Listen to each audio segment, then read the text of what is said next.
Kid from Philly comes to New York and goes into the best kitchens in town and then becomes a media celebrity on television and radio. Mike Colameco, A Life in Food.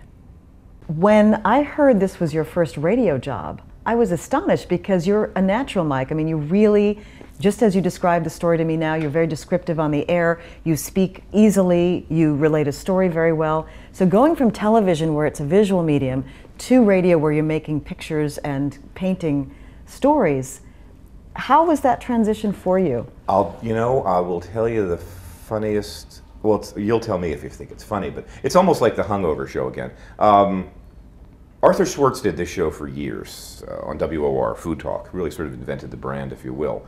And after 13 years he left, and then Rocco DiSpirito was there for a while, and it kind of was whatever it was, and then there was a big gap. Between Arthur and Rocco, I auditioned. So did about 70 other people. And I didn't get the job. Rocco did, made a lot of sense. Rocco was a big shot. And then he didn't work, and then Tyler Florence came, and I hadn't even thought of it. Finally, I heard the job was up, and I got a hold of one of the other DJs at the station, Lionel, who, I don't know if you know him, the funny guy. And I said, Lionel, why aren't they talking to me? And he got me an audition.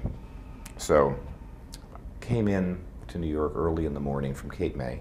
Got here early, went up to the athletic club where I work out all the time, took a sauna, took a swim, I had time to kill. And I hopped on a train. This is my first day of the show. This is my audition day.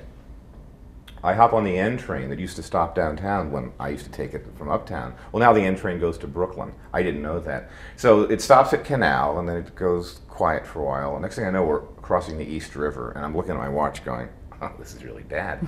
My phone's not going to work. I've got to call. I mean, I may miss. To make a long story short, I got to the station at 11 o'clock, and the show goes live at 11:06. They had no idea where I was, and I was a mess.